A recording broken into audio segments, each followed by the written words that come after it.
Hari ini Intan mau menanggapi request dari Hans via Saweria yang request tokoh-tokoh kungfu di komik Kenji Go. Siapa saja sih mereka dan bagaimana kisah sukses dan perjuangan mereka? Dajanihao, namaku Intan, selamat datang di channel aku Dynasty.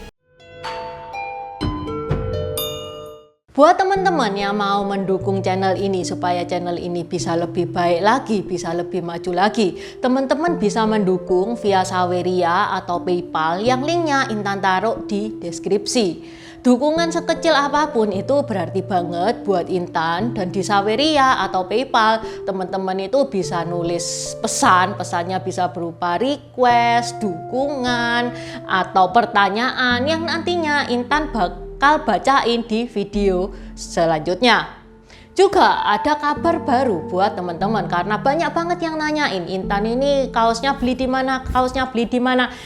Sekarang di description box sudah Intan kasih link, bisa teman-teman bisa pesen via Shopee sama via Tokopedia, silakan dikepoin.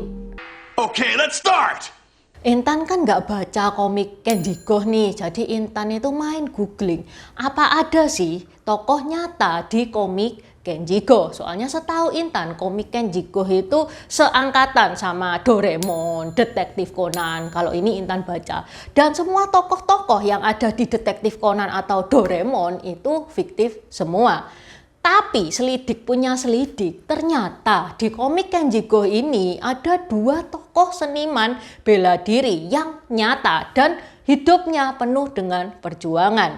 Mereka adalah Liu Yunqiao dan Sun Yuchang.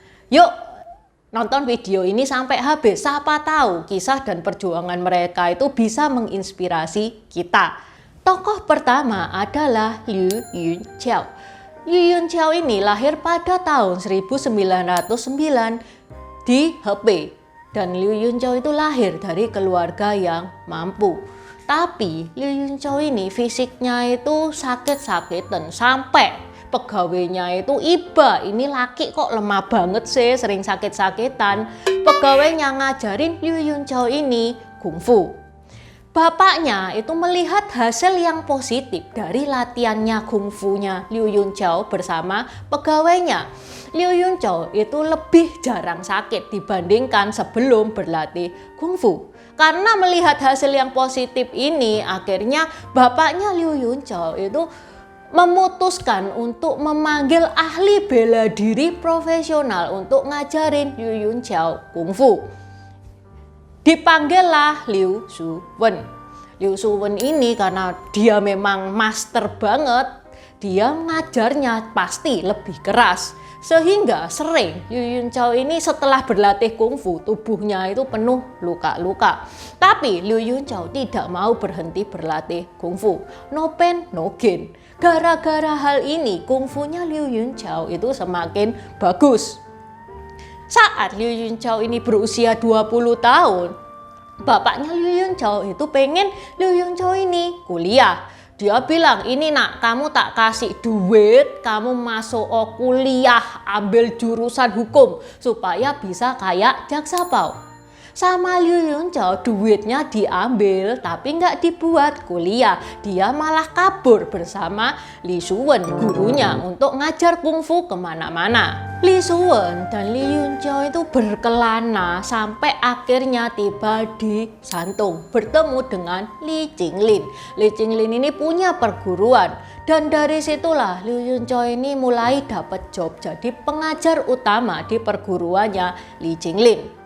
Di tahun 1936, saat Jepang menduduki Tiongkok, Liu Yunqiao itu kembali ke kampung halamannya.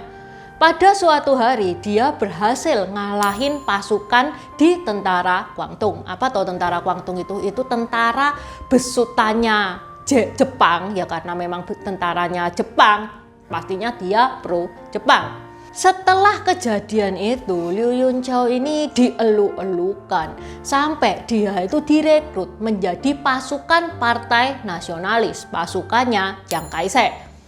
Di tahun 1937, Liu Yunqiao itu masuk sekolah militer. Secara nggak sengaja setelah Liu Yunqiao ini lulus, dia itu melukai kepala sekolahnya. Sehingga Liu Yunqiao itu hampir dimasukkan penjara. Pas diinterogasi, Liu Yunqiao ini bilang kayak gini, aku ini punya cita-cita membela negara, aku tuh bangga bisa mati demi negara. Kalau misalkan aku perang ditaruh di barisan paling depan, aku bersedia. Gara-gara statementnya Liu Yunqiao seperti itu, dia nggak jadi di penjara, malah dia disuruh perang, tapi ya di barisan paling depan. Liu Yunqiao itu ikut perang berkali-kali dan beberapa kali Liu Yunqiao itu terluka parah.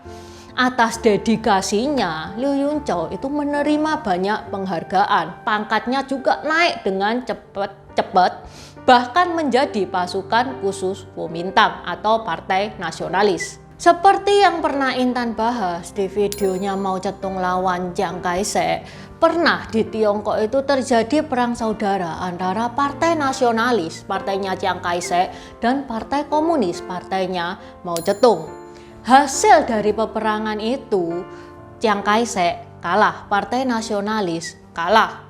Karena kalah, maka Chiang Kai-shek itu melarikan diri ke Taiwan. Buat teman-teman yang belum nonton, ini nih linknya.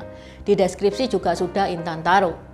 Karena bosnya ke Taiwan, otomatis Liu Yunqiao pun yang punya jabatan tinggi di Partai Nasionalis, dia ikut bosnya ke Taiwan dan menetap di sana.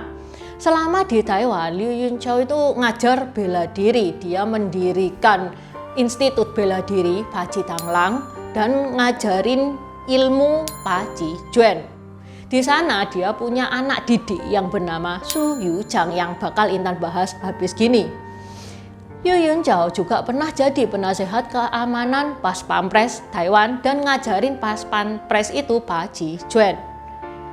Tahun 1994 Liu Yunqiao meninggal.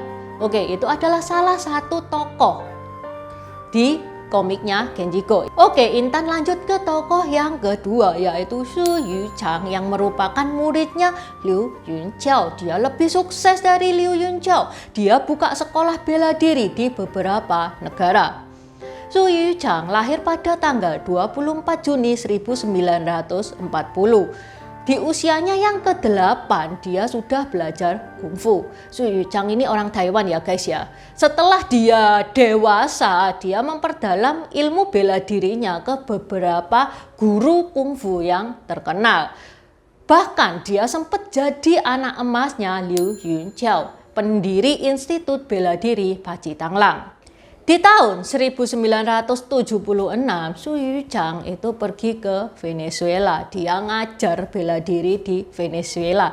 Sampai sempat jadi wakil presiden Asosiasi Kungfu di Amerika Selatan. Di tahun 1989, Su Yuchang pergi ke Mallorca, mendirikan cabang institut pertamanya, Institut Bela Diri yang dinamakan Paci Tanglang juga.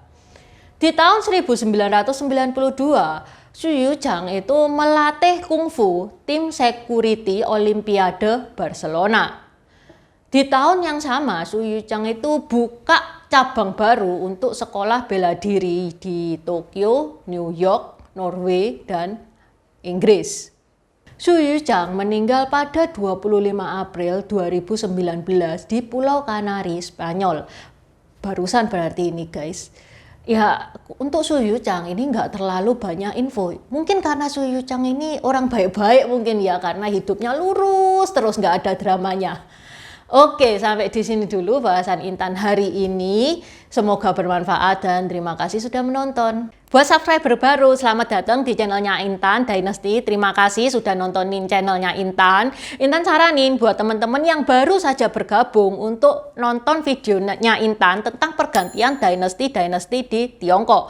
Ini nih linknya. Di deskripsi juga sudah Intan taruh. Karena itu adalah basic dari semua video-video yang akan Intan bahas. Video Intan tentang pergantian Dynasty itu akan sangat berguna banget, akan sangat membantu banget kalau teman-teman nonton film tentang sejarah-sejarah Tiongkok. Terima kasih udah nonton channel ini sampai habis. Dukung aku terus berkarya dengan klik subscribe dan bunyikan lonceng di bawah ya guys.